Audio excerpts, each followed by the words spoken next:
combatemos la Jesús manía. ¿Cómo detendremos a tan nuevo rey? Este hombre se hace profeta en un día y como el Bautista impondrá su ley. ¡Basta! ¡Nos ofrecen que tengas a cargo, nos despojará!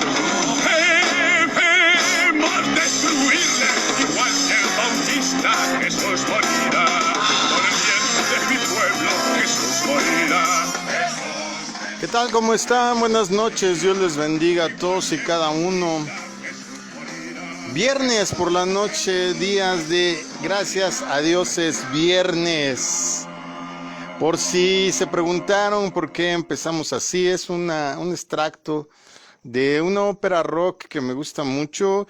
Tiene muchas cosas a las cuales tú y yo le podemos sacar jugo, podemos tratar de entenderla. Fue un fragmento del canto del ópera rock Jesucristo Superestrella que se llama Jesús morirá. Porque vamos a hablar un poco hoy de precisamente la visión que tenían los fariseos, la que tenía mayormente el pueblo de Israel, todo esto porque desgraciadamente no comprendían las profecías a su cabalidad y todo esto pues llevó a gran confusión. Pero ya vamos a ir hablando de eso. Mi nombre es Israel Chapa, ¿están esta noche? Es Chapacato. Axamaday y Dalia Castro. Bueno, ahora solo la familia estamos aquí.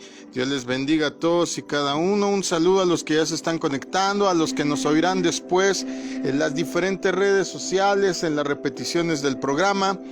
Estamos en la serie, ¿verdad?, que descubriendo al verdadero Jesús. Hoy nos toca hablar de estos términos que de repente por ahí me preguntaron que exactamente qué significaba Mesías y Jesucristo. Y pues precisamente no me voy a tardar mucho en esto, dado que pues ya le hemos mencionado otras ocasiones, pero con todo gusto le aclaramos porque tenemos que entender qué es lo que significa Mesías para que pueda explicarte cómo entender las profecías mesiánicas que también vamos a abordar hoy rápidamente. Así es que un abrazo a donde quiera que estés, una bendición a todos y cada uno. Y que pues podamos hacer este programa más rico. Para ello te doy nuestras redes sociales. En Twitter estamos en @MasadaAdulam, Masada con doble S, MasadaAdulam, todo junto en minúsculas, sin espacios. En facebook.com/masada.adulam. Puedes mandarme un mensaje al WhatsApp al 55 83 88 20 35. Estamos a tu disposición 24/7 en nuestra línea directa en el 55 76 90 95 89. Tenemos un email por si lo que nos tienes que escribir es largo, es detallado o nos quieres mandar, no sé, alguna propuesta, alguna pregunta, imágenes, lo que tú quieras. Tenemos un email para ti. Es MasadaAdulam. Nuevamente te repito, siempre que escribas Masada relacionada con este ministerio, es con doble S, MasadaAdulam, todo junto, minúsculas, sin espacios, @gmail.com. Y también tenemos nuestro canal de YouTube en Israel Chapa, Israel con una sola R, Chapa, todo en mayúsculas, por si quieres posteriormente checar cualquiera de las transmisiones, de los temas que estamos dando, que hemos dado ahorita. Esta serie de Jesús se ha puesto muy interesante. Gracias por todos los que han hecho preguntas, porque esto ayuda a enriquecer la información que les damos, porque a veces no sé exactamente sobre qué área del tema que tratamos me debo de recargar, y siempre con su ayuda pues es mucho más fácil. Hoy estamos solo la familia, te mandamos un caluroso abrazo. Esperamos que estés pues llevando el temporal de esta pandemia con mucho cuidado. No olvides que siempre los rebrotes, siempre la segunda oleada es mucho más fuerte. Así es que ten cuidado, con ayuda del Señor y con precaución saldremos adelante. Y para todos los que están padeciendo problemas, ahí tienen algún familiar enfermo o desgraciadamente fallecido, recuerda que el Señor tiene una promesa en la eternidad. Recuerda que si desgraciadamente pues algún ser querido fallece, pues el Señor tiene promesa para todos aquellos que en Él creemos, porque Él no nada más es Dios de vivos, sino además Dios de muertos. porque esa promesa no se diluye cuando uno termina su ciclo en esta vida. Así es que pues prepárate. Gracias a Dios es viernes, se llama este programa y seguimos hablando de Jesús. Rápidamente te quiero comentar que estaba platicando con mi esposa algunos asuntos, sobre todo los que tienen que ver con el congregarnos. Te menciono que hasta el día de hoy aquí en la congregación no tenemos cultos presenciales, todo lo estamos haciendo vía internet, porque ya han habido demasiadas personas que me han preguntado en las redes si estamos teniendo cultos pues presenciales, en vivo, como dicen ellos, y lamentablemente les tengo que decir que no. Estamos teniendo cuidado de ustedes, les amamos, les queremos, y yo sé que en cuanto termine esto voy a abrir las puertas nuevamente de la congregación para que todos aquellos que necesiten, que quieran, que pues no sé, inclusive quieran conocerme. A veces les cuesta un poco de trabajo asociar mi voz con como es mi imagen. Muchos me dicen que se me oye voz de jovencito, pero cuando ven mi voz, ¡ay, ya casi ven a Matusalén! No estoy tan viejo, no sean así. Pero bueno, te digo, cuando abramos, pues con todo gusto yo voy a hacer el anuncio así, casi a 8 columnas en un periódico, y lo vamos a hacer en todas nuestras redes.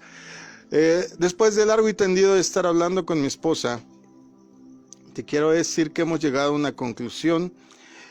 Nosotros íbamos a tener un evento muy personal aquí nada más con los miembros de la congregación el día 27 de diciembre, que es domingo a mediodía, para dar gracias a Dios. Aunque sea, convenimos en dar gracias a Dios ese día, porque pues invariablemente nos ha mantenido bien y nos ha tenido pues resguardados en su mano. Desde luego, ese día voy a abrir, pues la verdad es casi como nada más una cuestión familiar, ministerial, a las 12 del día, domingo 27 de diciembre. Pero movido por el Espíritu, si es una cuestión de dar gracias, y a lo mejor tú quieres dar gracias, y quizá vivas cercano aquí a la zona oriente de la Ciudad de México, pues las puertas van a estar abiertas para todo aquel que quiera venir. Solamente va a ser el culto. Vamos a tener espacios, vamos a tener, ya sabes, todos los requerimientos de seguridad.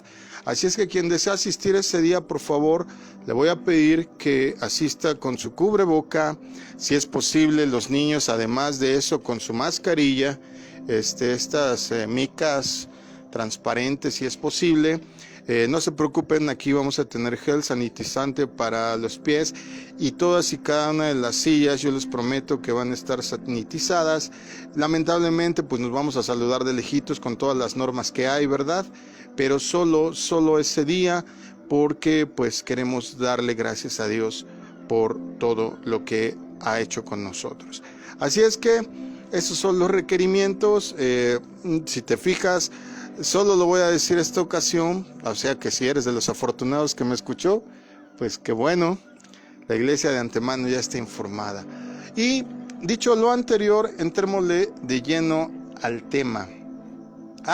Y para el que me está preguntando ahorita mismo por las redes, ¿por qué llegamos a esa conclusión? Bueno, rápidamente les voy a decir algo. Normalmente la iglesia se debe, o la función de la iglesia debe de ser extramuros normalmente. La función de la iglesia es alcanzar a las personas. La misión de la iglesia es tocar a aquellos que andan por ahí, ¿verdad?, perdidos, aquellos que andan quizá vagando, a aquellos que quizá no se sienten cubiertos. Y si bien a veces dentro del redil hay quien se quiere salir, también hay muchos que quieren entrar. Y Dios me dijo, no puedes cerrar tu mano. Así es que esa es la decisión, después de orar y consultar con mi esposa, a la que llegamos, por quien me está preguntando ahora mismo aquí por las redes. Fue una decisión metódica. Vuelvo a repetir, no lo estoy haciendo tan público. Muchos de los que oyen esta grabación repetida, pues a lo mejor la van a oír hasta dentro de 2 meses, y pues ya se les fue la oportunidad. Así es que te digo claramente, esperamos en Dios que todo esto se normalice pronto. Ya hay vacunas. Ojalá Ojalá, y es nuestro deseo y nuestra oración, que los gobiernos implementen un sistema para su rápida distribución y que no haya pues mayor contratiempo. Hablamos entonces del verdadero Jesús.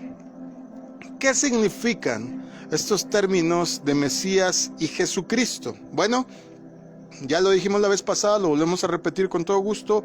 El vocábulo Cristo, la palabra Cristo en español, proviene de la voz griega Christos, que está traducida del Nuevo Testamento, y la cual quiere decir ungido. El término correspondiente al hebreo de esta misma palabra en el Antiguo Testamento es Mashiach, que en muchas versiones de la Biblia aparece como Mesías, como por ejemplo en Juan 1:41. Mira cómo dice. Amén. Andrés encontró primero a su hermano Simeón y le dijo: hemos encontrado al Mesías, es decir, el Cristo. Ok, ahí utiliza los dos términos. También ahí en el mismo Evangelio de Juan, capítulo 4, verso 25, dice así. Sé que viene el Mesías, al que llaman el Cristo, respondió la mujer. Cuando él venga, nos explicará todas las cosas. Ok, ahí están también los dos términos, Cristo como Mesías, y ambas, dirían ahí los chavos millennials, ambas dos, pues digo, si es ambas son dos, pero bueno, o con cuál otra tienen mucho ahorita, la del mundo mundial. Pues digo, es puro pleonasmo, pero en fin, no solo son raros, hablan raros los millennials, pero bueno, si eres millennial, un saludo y un abrazo. Ven a Cristo y Cristo te cambiará. Un saludo, ya en serio, hablando de esto. Ungir, ¿qué es ungir? ¿Qué es ungido? ¿Cuál es el término? ¿Cuál es la onda esto de la unción? Bueno, ungir literalmente es extender aceite sobre la superficie de algo. Era una señal, era una muestra de dignidad y era una señal para ofrecerle cargo a alguien. Ahorita vamos a ahondar en eso. ¿Cuál es la implicación de la unción? En cierta fuente de consulta, bueno, la voy a mencionar, en el complemento Oxford de la Biblia, dice lo siguiente: en la Biblia hebrea el término se usa en la mayoría de los casos con relación a reyes que cuando recibían la investidura eran ungidos con aceite y a quienes se les daba el título de el ungido del Señor. En la versión escrita que vamos a subir ahí a las redes vas a ver varias citas. Hoy solo quiero leer lo que corresponde a Jueces 9, verso 8 y también el verso 15. Un día los árboles salieron a ungir un rey para sí mismos y le dijeron al olivo: reina sobre nosotros. El 15. Pero el espino respondió a los árboles: si de veras quieren ungirme como su rey, vengan y refúgiense bajo mi sombra, pero si no, que salga fuego del espino y que consuma a todos los árboles. Ahí tenemos una narración que viene en un compendio que se llama Un relato del tiempo de los jueces, y da por sentado que la unción era una práctica común. De acuerdo a este complemento Oxford de la Biblia, dice que el ungimiento era practicado ampliamente en el antiguo y cercano Oriente. Las tablillas de Amarna, por si no te gusta la historia, las tablillas de Amarna son placas de arcilla que se encontraron en Egipto, indican que este asunto de andar urgiendo reyes es un rito sirio-palestino en el 14 siglo antes de Cristo. Ahí por lo menos estas tablillas de Amarna lo certifican. Esto tiene que ver más que nada con arqueología bíblica, y ahí está contemplado este asunto que nos narra Jueces. Yo sé que lo que acabamos de leer ahorita, pues ahora sí condensado, es una fábula, pero pues nos ilustra que esta práctica de ungir a la realeza, a quien ha de gobernar, era común por lo menos en ese momento. Como esta y otras fuentes de consulta lo indican en las escrituras, no solo los reyes eran ungidos, también los sumos sacerdotes de Israel eran ungidos. Para ello te vamos a leer Éxodo 29:7. Luego lo ungirás derramando el aceite de la unción sobre su cabeza. Pero también, ¿qué crees? Algunos profetas, no todos, pero algunos, por lo menos los importantes, eran también ungidos. Primer libro de Reyes 19:16. Y a Jehú, hijo de Nimsi, como rey de Israel, unge también a Eliseo, hijo de Safat, de Abel Mejolá, para que te suceda, como profeta. Ahí tenemos una doble unción, ungieron a Jehú y también ungieron a Eliseo. Ahí tenemos la doble unción, a un rey y a un profeta. Según la aplicación bíblica, el ungimiento es un acto de consagración en el que alguien es apartado para el servicio de Dios. Simbolizaba el derramamiento del Espíritu de Dios sobre alguien. Por ejemplo, Isaías nos ilustra esta figura en Isaías 61:1. El Espíritu del Señor Omnipotente está sobre mí, por cuanto me ha ungido para anunciar buenas nuevas a los pobres. Me ha enviado a sanar a los corazones heridos, a proclamar liberación a los cautivos y libertad a los prisioneros. Esta misma cita la utiliza Jesús cuando está en la sinagoga y les dice a los fariseos, a los rabinos, a los escribas que estaban ahí, les dice: esta profecía se ha cumplido hoy. Es decir, Jesús ahí estaba diciendo que Él era las tres cosas, que Él tenía el Espíritu Santo y que además Él tenía la función sacerdotal, la función de rey y la función de profeta. Ahí vemos la plenitud del ministerio de Cristo. Esta unción representaba el poder y la intervención de Dios en estos tres casos para que la persona pudiera cumplir con las responsabilidades de la función para la cual había sido ungido. Es decir, se contemplaba que como seres humanos somos falibles, fallamos, pues, para que me entiendas. Entonces se ungía, número uno, para que estuvieras consciente de la responsabilidad, pero también proclamando, profetizando, creyendo en que el Espíritu Santo te iba a ayudar a cumplir con las responsabilidades que se te estaban dando. Jesús mismo fue ungido, sí, Jesús mismo fue ungido, Él literalmente ya no con aceite, sino con el Espíritu Santo y con poder. ¿Recuerdas esta vez en que tuvo que venir a Juan el Bautista a bautizarse e inmediatamente el Espíritu Santo se derramó sobre él, se posó sobre él como en la figura de una paloma? Lo mencionan posteriormente, por ejemplo, el libro de los Hechos de Lucas, capítulo 10, verso 38, nos lo reitera de esta manera. Amén. Me refiero a Jesús de Nazaret, como lo ungió Dios con el Espíritu Santo y con poder, y cómo anduvo haciendo el bien y sanando a todos los que estaban oprimidos por el diablo, porque Dios estaba con él. Los judíos del tiempo de Jesús ansiosamente esperaban a un personaje profetizado que en varios pasajes era mencionado como el Mesías, o ya dijimos, el ungido, un gran rey del linaje de David, quien, por el poder de Dios, restauraría a Israel y gobernaría el mundo. Jesús de Nazaret era ese ungido y en el futuro cumpliría cabalmente todas estas profecías. ¿Qué puedo decirte acerca del nombre de Jesús rápidamente? ¿Cómo es que recibió? Específicamente me hacen esta pregunta: ¿cómo recibió este nombre y qué significa? Bueno, para ello vamos a leer Mateo 1, versos 20 y 21. Pero cuando él estaba considerando hacerlo, se le apareció en sueños un ángel del Señor y le dijo: José, hijo de David, no temas recibir a María por esposa, porque ella ha concebido por la obra del Espíritu Santo, y dará a luz un hijo, y le pondrás por nombre Jesús, porque él salvará a su pueblo de sus pecados.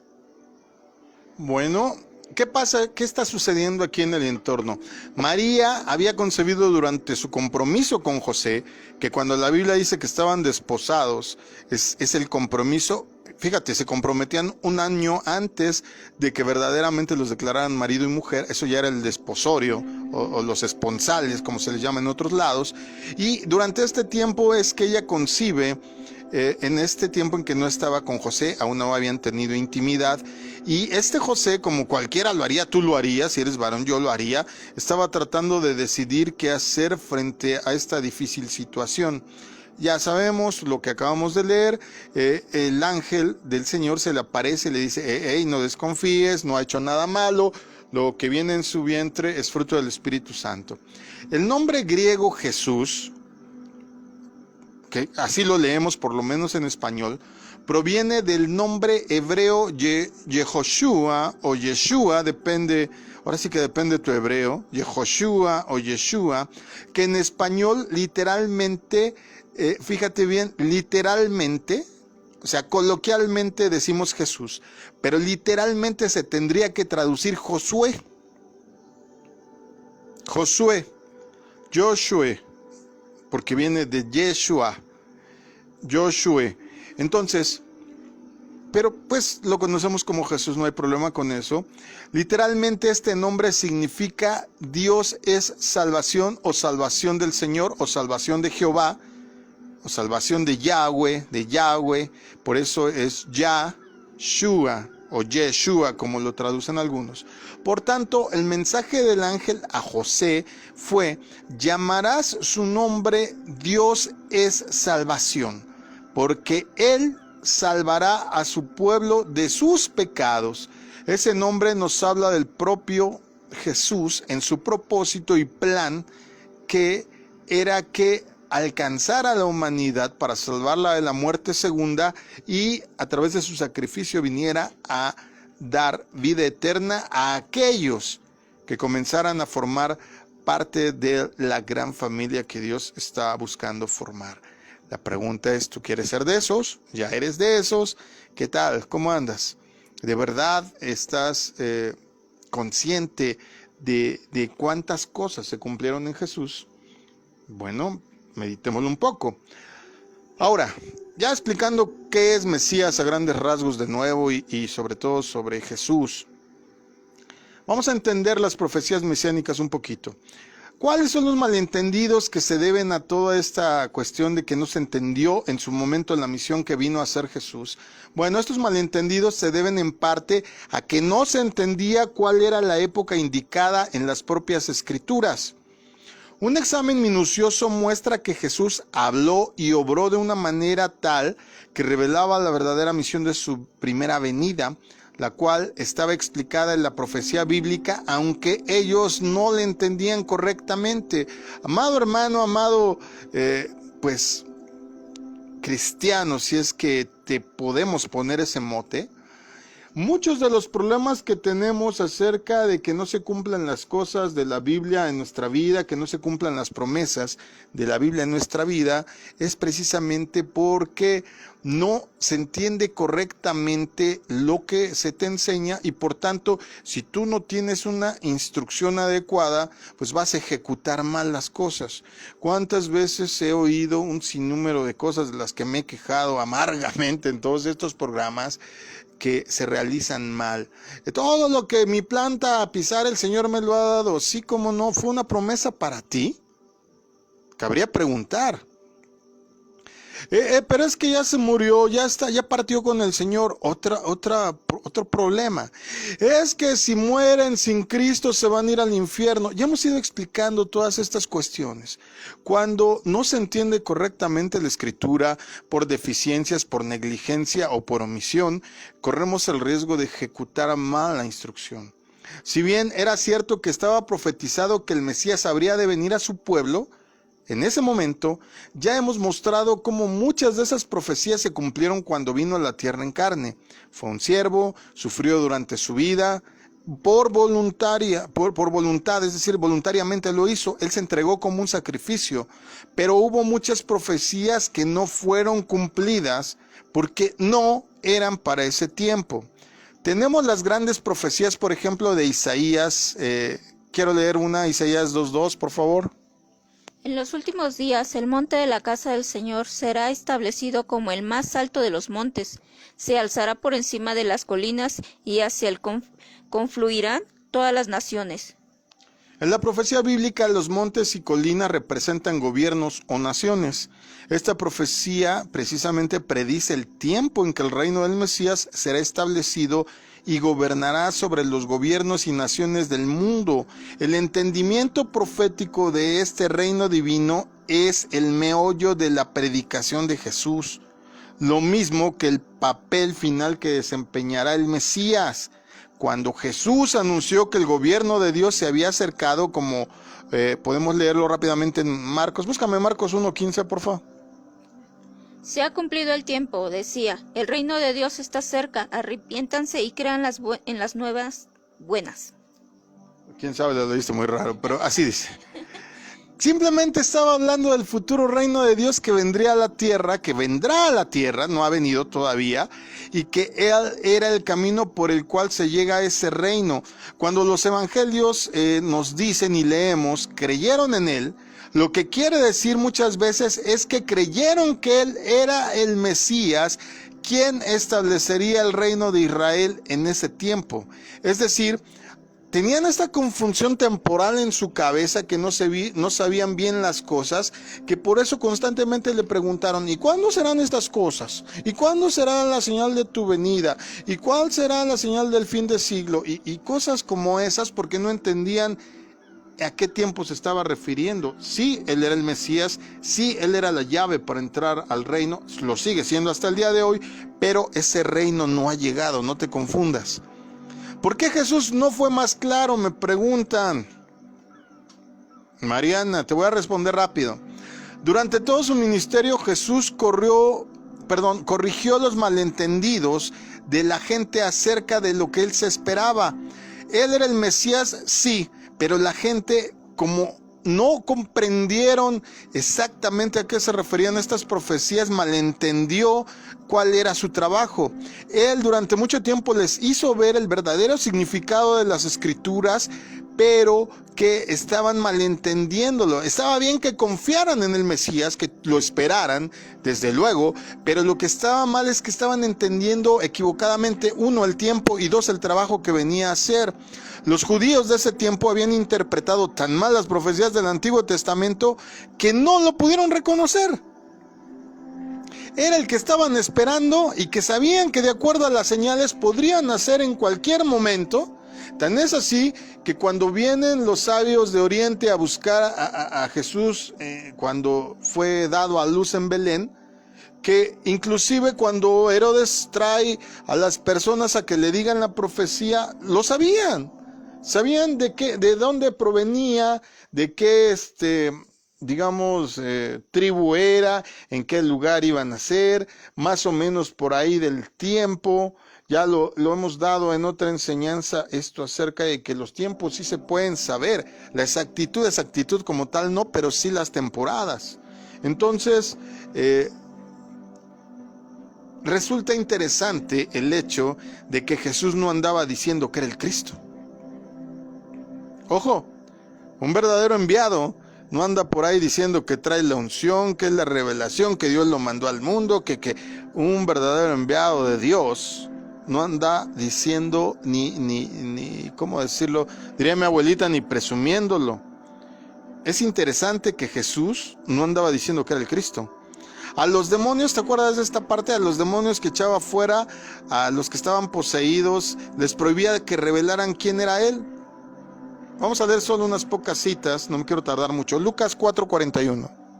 Además de muchas personas, salían demonios que gritaban: «Tú eres el Hijo de Dios». Pero Él los reprendía y no los dejaba hablar porque sabía que Él era el Cristo. No les dejaba hablar a los demonios, ¿eh? Pero ¿qué pasó con sus discípulos cuando estaban así cuates ahí? Yo creo después de echarse una buena malteada, de comerse unas alitas picantes ahí, pues hablando, ¿verdad? De cómo les había ido en el día y todo. Y Él de repente les lanza ahí la pregunta: ¿quién dicen que soy yo? ¿Qué contestó Pedro? ¿Alguien se recuerda? Mateo 16, verso 15 y 16. ¿Y ustedes quién dice que soy yo? Tú eres el Cristo, el Hijo del Dios viviente, afirmó Simón Pedro. Simón, le dijo Pedro, tú eres el Cristo. Pero ¿qué les contesta Jesús en el verso 20? Luego les ordenó a sus discípulos que no dijeran a nadie que Él era el Cristo. ¡Wow!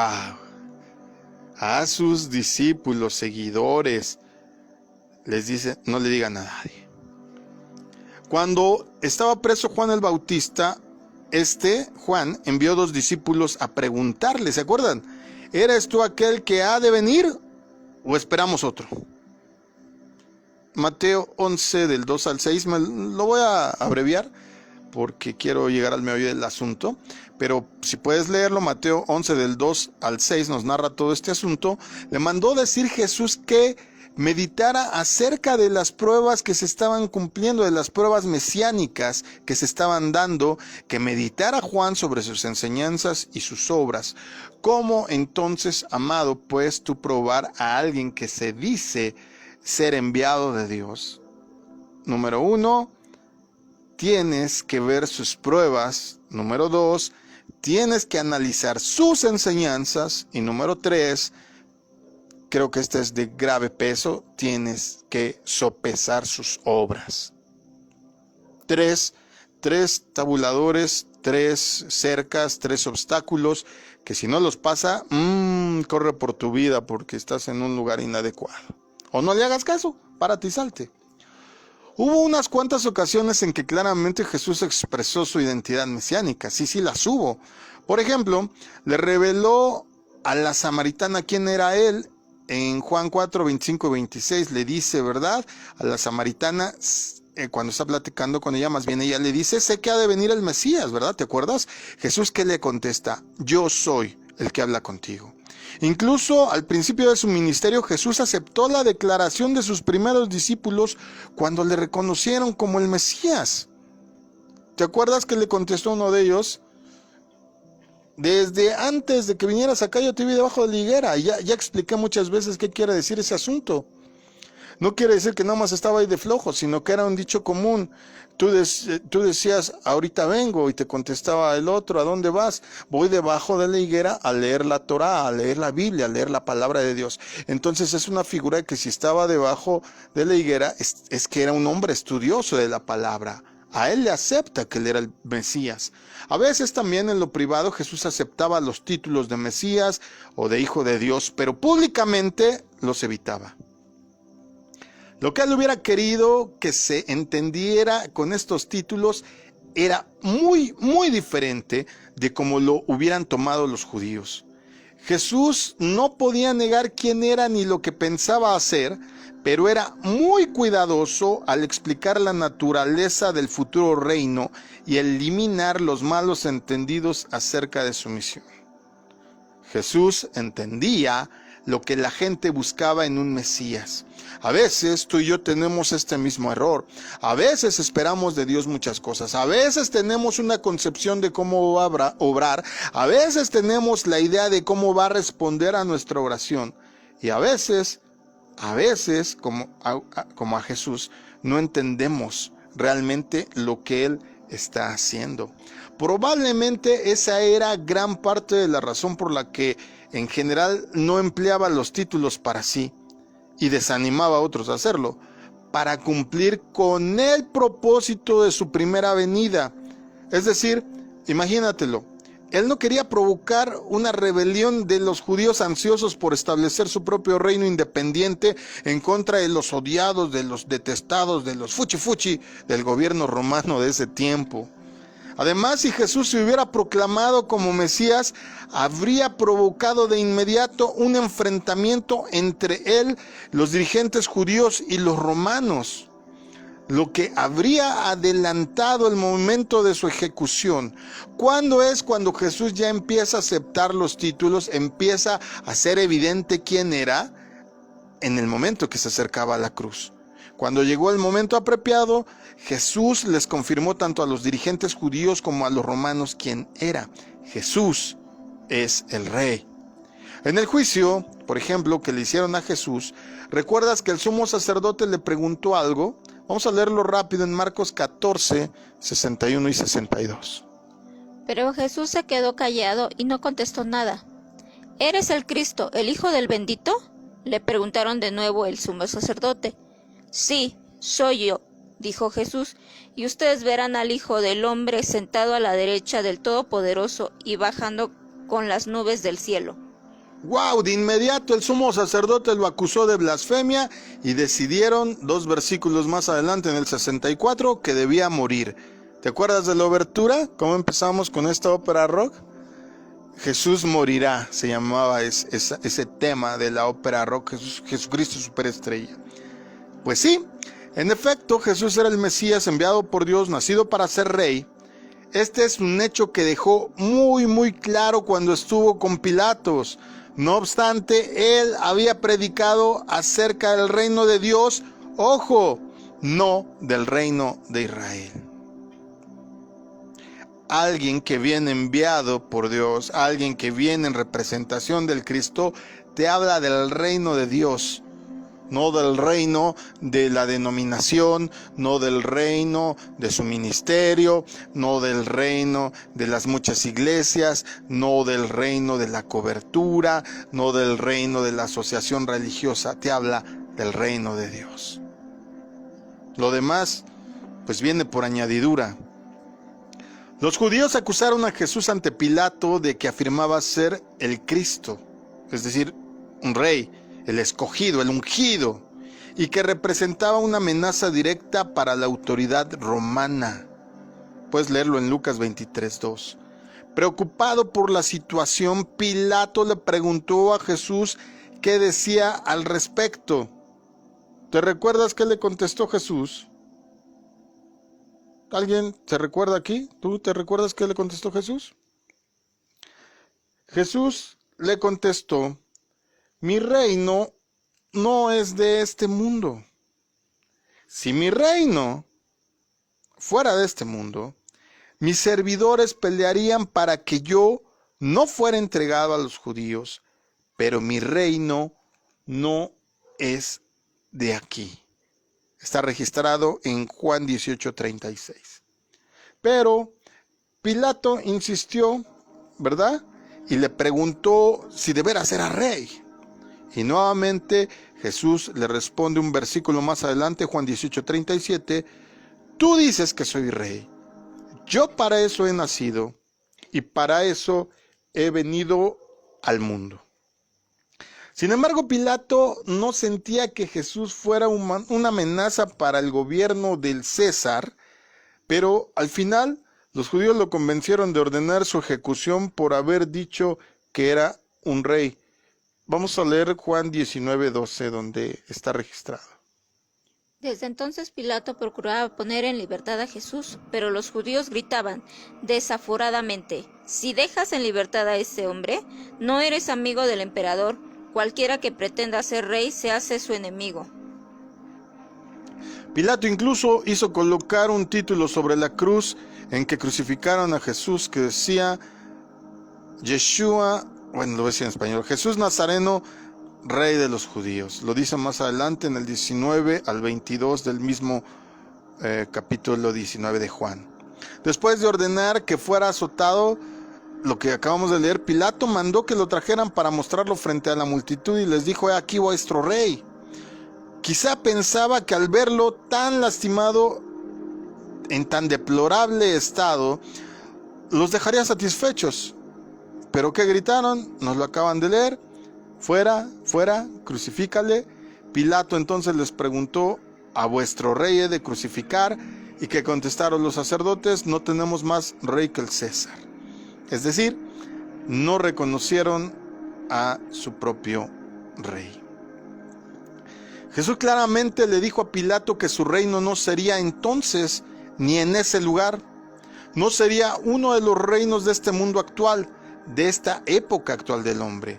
Pero viene una época, amados, en que su reino no será establecido en la tierra para gobernar todas las naciones. Vendrá a la tierra, descenderá por encima de las nubes, como está escrito. Ciertamente, durante su ministerio terrenal de 3 años y medio, Jesús cumplió muchas profecías acerca de su papel como el Mesías, pero el cumplimiento de muchas más, las relacionadas que tienen precisamente que ver con este establecimiento del reino de Dios, no se han cumplido, están pendientes. Cuando Jesús hablaba acerca del reino de Dios, la gente no entendía completamente. La mayoría de los judíos del primer siglo no discernían entre las profecías de la primera venida del Mesías y las profecías de la segunda. Para la gente de ese tiempo, las profecías del Mesías y del reino mesiánico eran como mirar a las estrellas. ¿Alguna vez te has puesto a mirar a las estrellas? Si tú te pones a ver las estrellas de noche y sobre todo en un lugar que no está tan iluminado como la Ciudad de México, en alguna ocasión se nos descompuso una camioneta, ¿verdad? Camino entre 2 comunidades allá en la sierra en Oaxaca. Era impresionante ver el número de estrellas que había. como que no te imaginas, hay un montón de estrellas que no se ven, pero cuando no hay nada de luz ves todas. Pero ¿por qué digo que estos creían que era como mirar el cielo de noche? Porque si tú ves el cielo y ves las estrellas de noche, para ti como que están una al ladito de la otra, y en realidad hay millones de años luz entre una y otra. Así era con ellos, no entendían completamente lo que él decía. Asimismo, a primera vista no podemos decir, si no estudiamos, si no entendemos, si no pedimos asistencia, si no tenemos un buen maestro, si no oramos, ¿cómo vamos a entender las profecías? La mayoría esperaba que todas las profecías se cumplieran en una sola venida del Mesías. Haz de cuenta que cuando vino Jesús esperaban que todas las 100 bodas se cumplieran. Solo vino a cumplir las que tenían que ver con respecto al sacrificio y al sufrimiento del siervo. Faltan las del león, aguas con esas. Aunque la gran mayoría de las personas, te digo, no vieron la primera venida del Mesías, nadie, de acuerdo a lo que registra la Biblia, nadie de los que estén vivos dejará de ver la segunda. Mateo 24:30 lo dice así. La señal del Hijo del Hombre aparecerá en el cielo, y se angustiarán todas las razas de la tierra. Verán al Hijo del Hombre venir sobre las nubes del cielo con poder y gran gloria. Cuando venga por segunda vez, ¿será reconocido entonces? ¿Cuál será la expectativa de la gente? ¿Pensarán los judíos que vendrá solo a ellos? ¿Pensarán los cristianos que serán arrebatados de la tierra todos por igual? ¿Pensarán en todo el mundo que se trata de un invasor extraterrestre? ¿Tú sabes qué puede pensar? En una visión Jesús le reveló al apóstol Juan algo que podemos leer en el libro del Apocalipsis. Allí vemos que Jesús amplía las profecías que dio durante su ministerio terrenal. Resulta muy interesante notar que el mundo no lo reconocerá en su segunda venida, tal como pasó en la primera. En su segunda venida Jesús no vendrá pregonando el reino de Dios, solo va a venir a establecerlo como gobernante. No te equivoques, Jesús será rechazado nuevamente por las naciones. Puedes leer Apocalipsis 6 del 16 al 17, el 11 del 17 al 18 y varios más. Jesús se refirió al tiempo de su regreso como el gran día de su ira, cuando las naciones estarán enfurecidas por la intervención de Dios y los dirigentes de todo el mundo se van a reunir. ¿Para qué crees? ¿Para qué crees que se van a reunir? Apocalipsis 16:14 lo dice. Son espíritus de demonios que hacen señales milagrosas y que salen a reunir a los reyes del mundo para la batalla del gran día del Dios Todopoderoso. En su segunda venida, Jesús es descrito como el que juzga y pelea. Léemelo, Apocalipsis 19:11, por favor.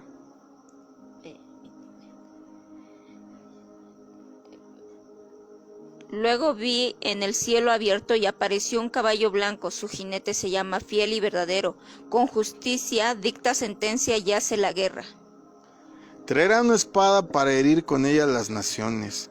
Pisará el lagar del vino, del furor, de la ira de Dios Todopoderoso. Para los que no saben qué es lagar, es estas grandes tinajas, estas grandes como cercos de piedra, donde echaban la uva para pisarla y que fuera saliendo por un conducto, un mini túnel, fuera saliendo hacia las tinajas el jugo de la uva machacado ya sin el gabazo, sin las ramitas, sin las semillas, sin nada de eso.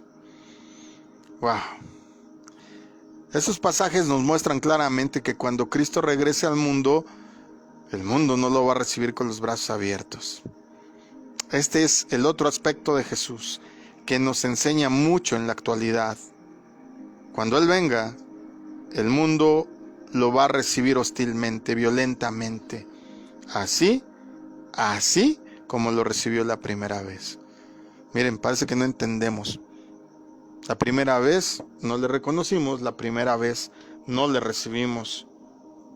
Y esta segunda, por no acercarte y conocer quién es tu Dios, pues te puede traer muchos problemas. Hay quien cree que Dios está en una religión, que está en las buenas obras, que Dios es amor y como es amor no hay infierno, no hay nada malo porque pues no puede castigar a nadie. No conoces a Dios. Esto me lleva a preguntarte para terminar: ¿conoces realmente al verdadero Jesús? ¿Sabes realmente lo que está haciendo? ¿Estás preparándote realmente para que te acepte y recompense cuando establezca su reino? Y por último, ¿sabes de qué se trata el reino de Dios? Cuando vino la primera vez, todo el tiempo predicó sobre ello. Pero estamos más ocupados en discutir de banalidades como el tamaño del cabello, como el color de las vestimentas y el largo de las túnicas, como el de decir, no, mi religión es la buena, mi pensamiento es el adecuado, no, mi iglesia es la correcta, mi pastor es el más chiquitiguau del mundo. De verdad tenemos una concepción del reino, una concepción de quién es verdaderamente Jesús. Yo te recomiendo mucho que conozcas quién es Dios, que conozcas quién es Jesús, porque ya sea que lo quieras o no, que lo ignores o no, las señales se están dando, el calendario profético sigue avanzando, estás preparando realmente tu vida para ser acepto. Hablábamos la otra vez de un asunto egipcio ahí, de mitología egipcia, ¿verdad? En donde Osiris pesaba en una balanza, ¿verdad?, el alma de la gente, y tenían que tener el equivalente al peso de una pluma porque eran ligeros, sin pecado.